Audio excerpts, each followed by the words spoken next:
이 시간 저희들이 욥기서 19장을 읽었습니다. 여러분 욥기서 19장은 욥의 대답이 나오는데요. 빌닷의 두 번째 말에 대한 욥의 대답입니다.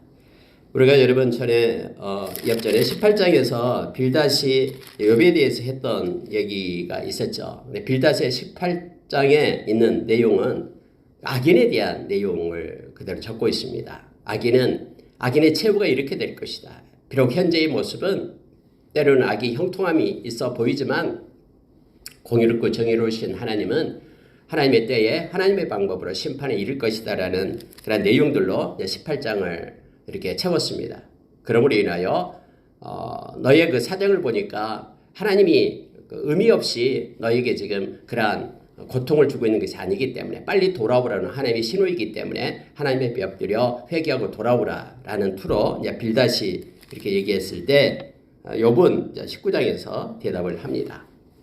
그래서 빌닷에 대한 내용으로 19장은 이루어져 있고요. 내용은 몇 가지만 보겠습니다. 여러분 3절에 보니까 이렇게 말합니다. 너희가 10번이나 나를 학대하고도 부끄러워 아니하는구나. 비록 내게 허물이 있다 할지라도 그 허물이 내게만 있느냐.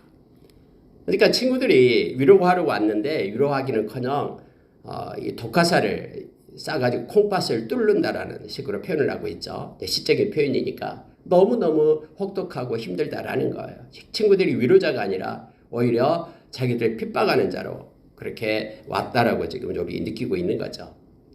그래서 욥이 이제 일반적인 논리를 가지고 욥을 공격을 하니까 악인의 이러한 최후가 있으니까 빨리 하나님께 돌아오라는 그런 지금까지 전통적인 그런 지혜관을 가지고 욥을 공격을 하니까 욥이 이제 이렇게 대꾸를 하는 거예요. 너희들이 10번이나 나를 학대했다라고 말합니다. 나를 위로하러 온 것이 아니라 나를 학대하기 위하여 너희들이 왔다. 그렇게 학대하고도 왜 이렇게 부끄러워하지 않느냐라고 반문을 합니다. 그러면서 그래 너희들 말대로 내가 나한테 죄가 있다라고 치자. 나는 도저히 인정할 수 없는데 깨달을 수가 없는데 그렇게 치자. 그렇게 할지라도 그 허물이 내게만 있느냐. 이 땅에 존재하는 모든 사람에게 주어진 것이 아니냐.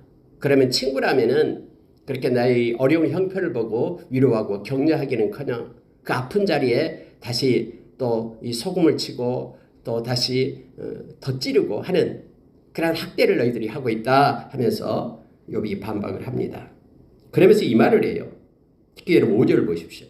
너희가 참으로 나를 향하여 자만하며 내게 수치스러운 행위가 있다고 증언하려면 하려니와 하나님이 나를 억울하게 하시고 자기 그물로 나를 에워싸신 줄을 알아야 할지니라. 무슨 얘기냐면요. 그 친구들이 그렇게 공격을 하니까 그럼 좋다. 너희들이 나를 향하여 지금 공격하고 있는 것은 너희들의 자만 때문이다. 영적 교만 때문이다라고 지금 진단을 하는 거예요. 그래서 내게 수치스러운 행위가 있다고 증언하려면 해봐라. 그러나 내가 생각하기에 나는 너희들이 생각하는 그러한 수치스러운 그러한 일을 한 적이 없다. 하나님께서도 나의 마음 가운데 그렇게 기억나게도 안 하시고 깨달음을 주지 않는다라고 말합니다. 그래서 하나님은 지금 나를 억울하게 하고 있고 나를 하나님의 그물로 나를 에워싸시고 있다라는 것을 나는 지금 고백하지 않을 수 없다. 그러니 너희들이 나의 어떤 잘못된 것이 있으면 지적해봐라. 그런데 지금 내가 아무리 생각해도 나는 그것이 없고 하나님이 나를 지금 그물로 치고 나를 힘들게 하고 있다라고 나는 지금 생각할 수밖에 없다. 이렇게 지금 욥은 말하고 있는 것입니다. 여기서 여러분 어떤 자들은 다른 사람이 고난을 겪으면 이렇게 자만해질 수가 있습니까? 고난을 겪는 자들은 그럴듯한 잘못이 있다라고 쉽게 생각하면은 이게 영적 교만이 됩니다. 다시 말하면은 고난을 당하고 있는 그 사람은 뭔가 나보다도 잘못이 있기 때문에 나는 그래도 고난을 당하지 않는데 저 사람은 고난 당하고 있다라는 이 영적 교만에 빠질 수가 있다라는 거예요. 어제도 말씀을 드렸습니다만은 예수님께서 이것을 지적을 했잖아요. 실로암 망대가 무너져서 지나간 사람이 18명이나 죽게 되었는데 그 18명은 나보다도 죄가 있어서 죽었다라고 생각하는 그런 영적 교만 가운데 빠질 수 있다라고 성경은 말하고 있어요. 그래서 여러분 지금 욥이 여기서 말하고 있는 것이 너희가 참으로 나를 향하여 자만하며 라는 표현은요. 지금 너희들이 나는 지금 아프고 있고 힘든데 너희들은 지금 아프지 않는다라고. 그렇다고 너희들이 영적 교만에 빠져서 너희들이 나보다 더 깨끗하고 우월하고 도덕적이고 더 진실하다고 그렇게 착각하지 말라라는 거예요. 여러분 우리는 때로는 우리의 삶 가운데 이런 것들이 이해가 안 되는 것이 너무나 많습니다. 예를 들어서 여러분 수련회를 갔어요. 그것도 이렇게 가난한 나라에 가서 봉사하기 위하여 수련회를 갔는데 이것도 자기 자비로서 수련회를 갔어요. 대학생이에요. 공부도 잘해요. 근데 수련회 중에 갑자기 거기서 죽었어요. 외국 가난한 나라에 가서 말씀 전하고 또 수련회 가다가 그냥 바닷가에서 있다가 물에 빠져 죽었어요.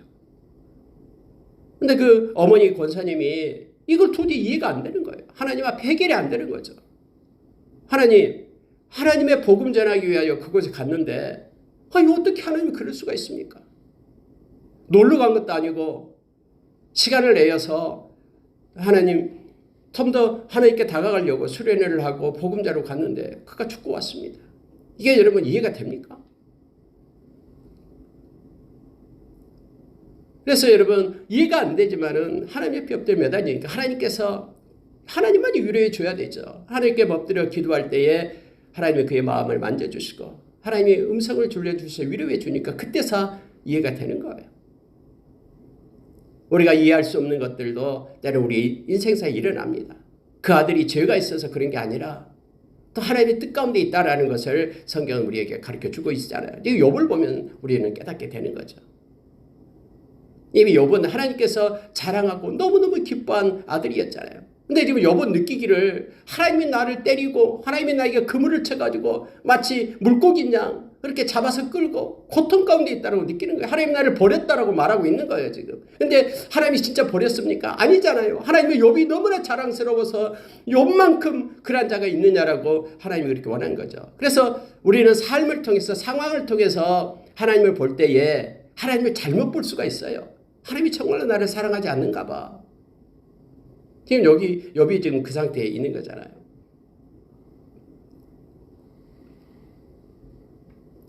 7절에 보니까 이렇게 되어 있습니다. 내가 폭행을 당한다고 부르짖으나 응답이 없고 도움을 간구하였으나 정의가 없구나. 하나님 앞에 내가 지금 너무나 죽겠다라고 이리 맞고 저리 맞고 친구들도 나를 때리고 힘들어 죽겠다라고 하나님 앞에 이렇게 간구하나 하나님은 응답하지 않고 하나님 도와주세요. 긍휼 베풀어 주세요. 자비 내려 주세요. 하나님 앞에 기도하나 간구하나 정의가 없구나. 하나님이 침묵하고 있다라는 거예요. 그래서 여러분 위에서 말하는 그런 친구들이 영적 자만에 영적 교만 가운데 지금 있다라는 것입니다. 그들이 보편적 사상인 인과응보의 사상에 젖어 있어서 욥의 친구들에게 있어서 욥의 고난은 이 죄에 대한 하나님의 징벌로 지금 그들은 생각하는 거예요. 자신들은 욥보다 거룩하다고 생각했던 것이죠.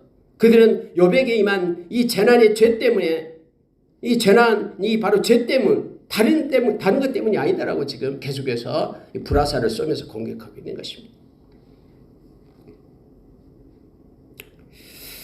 11절에 한번 보시기 바랍니다. 나를 향하여 진노하시고 원수같이 보시는구나.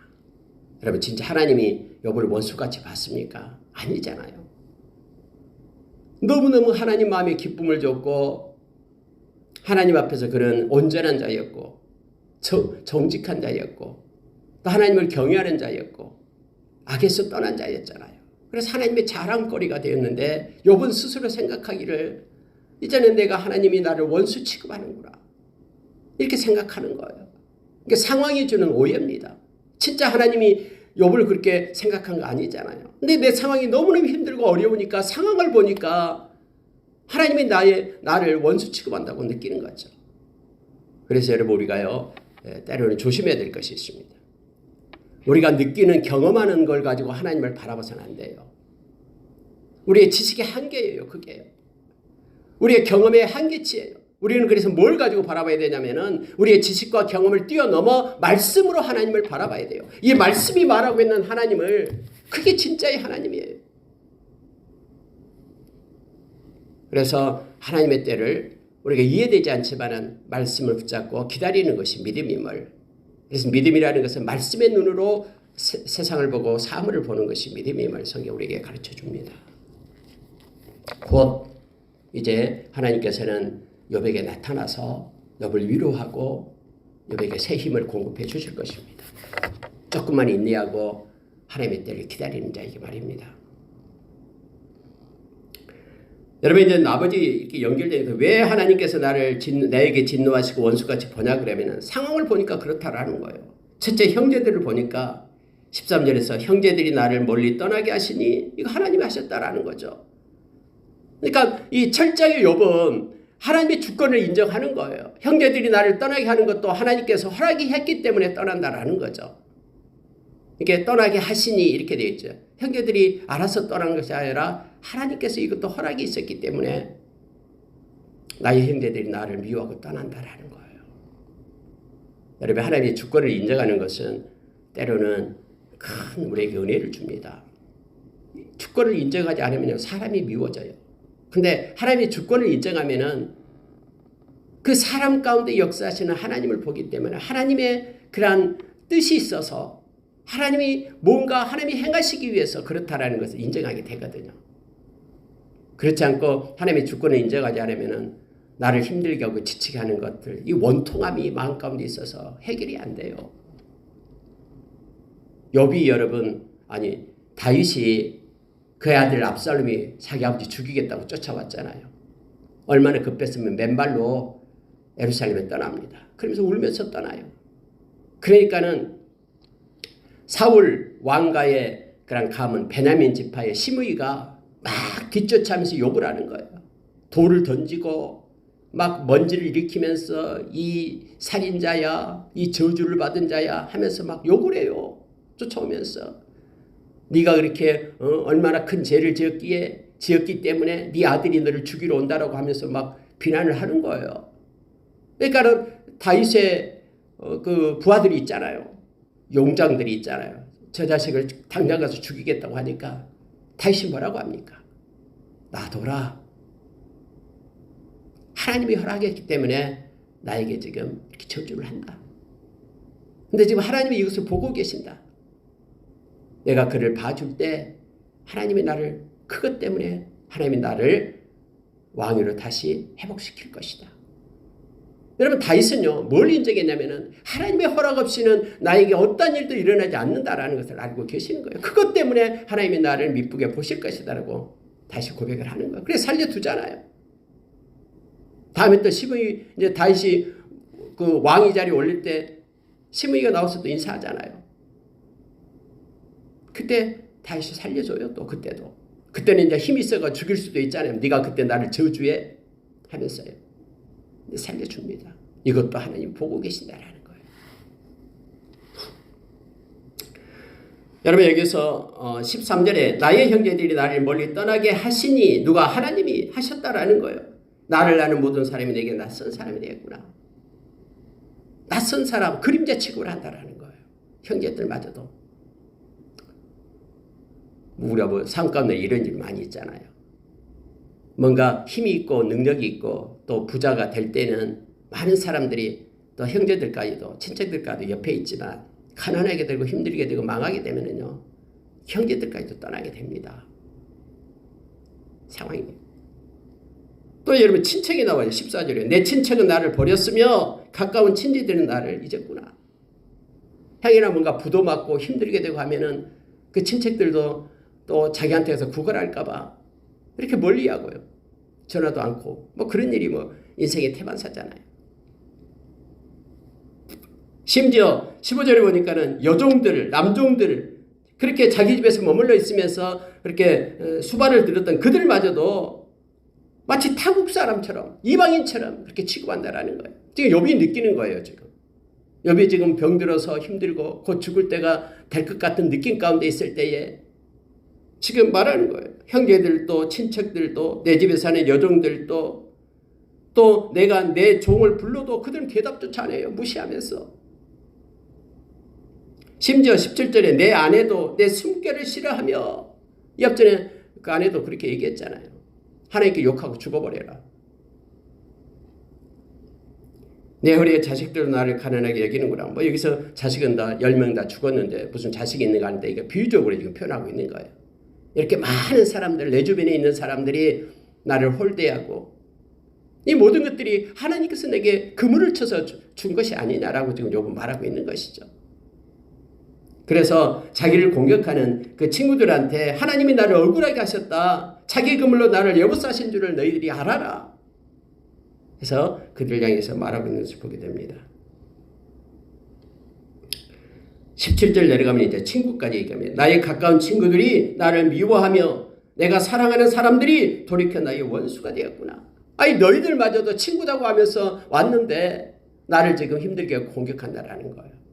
그래서 여러분 욥의 상황 가운데서 상황을 통해서 하나님을 바라볼 때는요. 다 하나님이 자기의 원수처럼 하나님이 이제 나를 원수되고 나를 버렸다고 느끼는 거예요.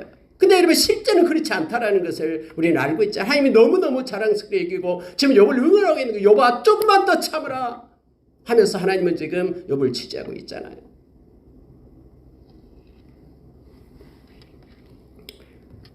자기 자신을 보니까 너무나 한심한 거예요. 여러분 20절 보십시오.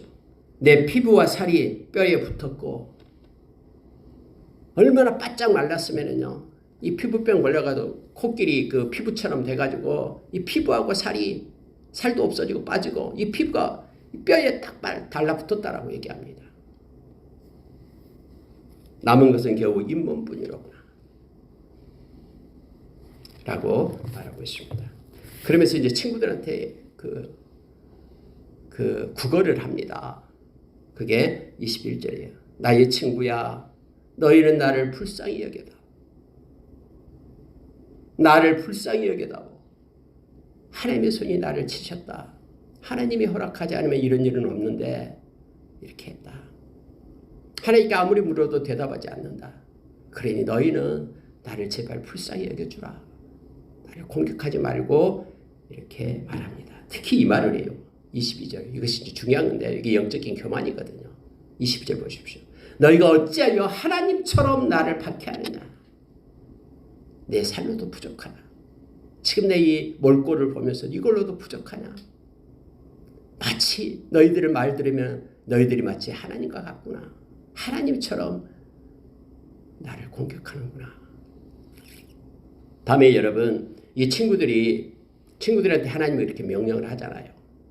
너희들의 말이 틀렸다. 그래서 내 종 욥에게 너희들은 기도를 받으라.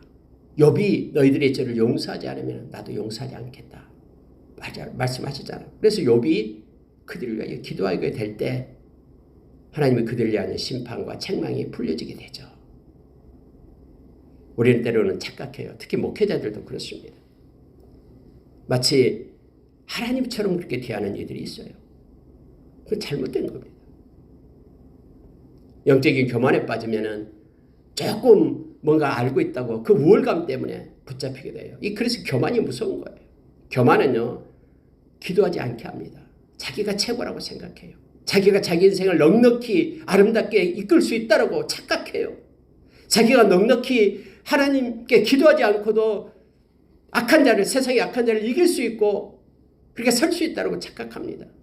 근데 여러분 성경은 우리는 우리 안에 계신 예수님이 아니면 아무것도 아니다라고 성경은 말해요.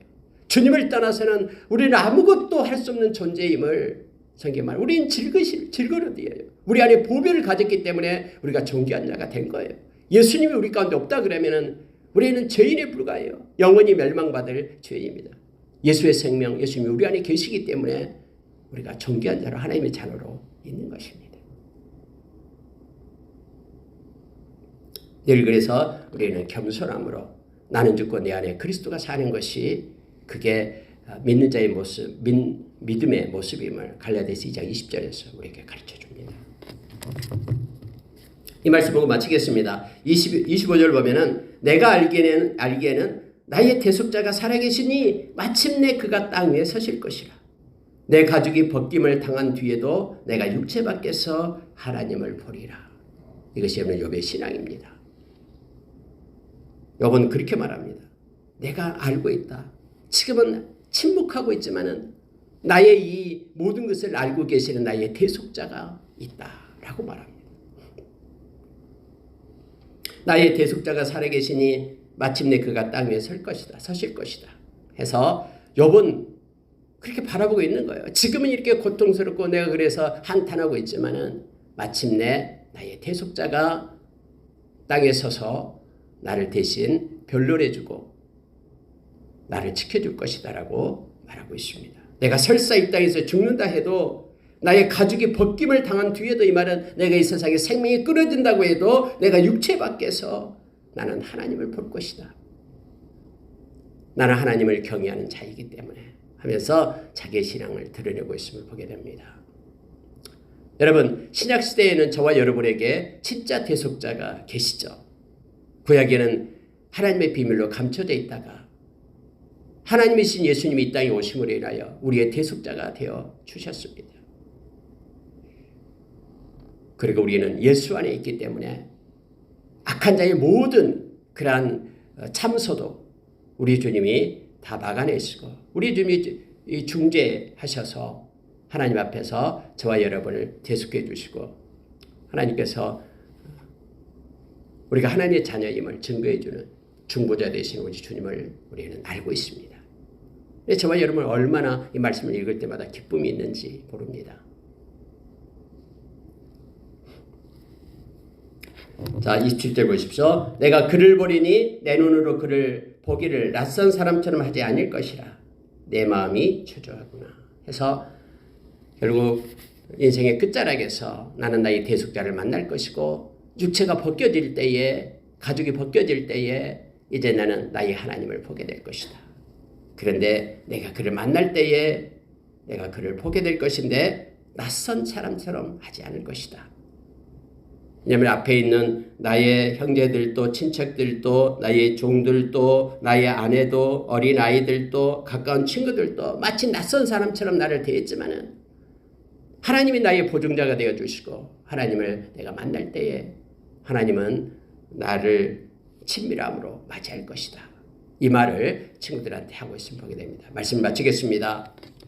여러분, 욥은 처음에 앞에 부분에서 친구들의 공격을 받으면서 너희들이 영적 교만에 빠지지 말 것을 그렇게 말하면서 자기를 불쌍히 여겨달라고 그렇게 부탁을 합니다. 저와 여러분이 그 누구도 판단하거나 정죄하지 말 것을 성경 요청하면서요. 그를 위하여 기도하고 하나님의 긍휼과 자비를 가지고 살 것을 말씀은 우리에게 가르칩니다. 뿐만 아니라 이 상황을 통해서 하나님을 바라볼 때 우리는 왜곡된 시각을 욥처럼 가질 수 있습니다. 욥도 책망을 받아야 하면 하나님으로부터요. 저와 여러분은 말씀을 통해서 우리의 삶을 바라보는 말씀의 눈, 그 눈을 우리가 뜨기를 원합니다. 바로 그 눈을 뜰 때 우리가 에베소서 1장 17절부터 19절 말씀처럼 마음의 눈을 뜰 때 우리가 하나님 우리를 부르셨다라는 부르심의 소망을 알게 돼요. 아, 내가 하나님의 자녀구나. 마음의 눈을 뜰 때 우리를 위하여 금고든 아름다운 하나님의 나라를 바라볼 수 있습니다. 마음의 눈을 뜰 때 나는 느끼지 못하지만 나와 함께 하시는 그 강력한 권세의 하나님의 손을 우리가 깨닫게 됩니다. 말씀으로 오늘 하루도 붙들려서 말씀의 눈을 가지고 믿음의 눈을 떠 살아가는, 그래서 상황 가운데 우리가 좌절하지 말고 상황 위에서 그것으로 인하여 역사하실 하나님의 그러한 합력까지 선을 이루신 하나님의 그러한 계획을 바라보며 기쁨으로 넉넉히 인내함으로 오늘 하루도 하나님께 영광 돌리는 우리가 되기를 원합니다. 기도하겠습니다.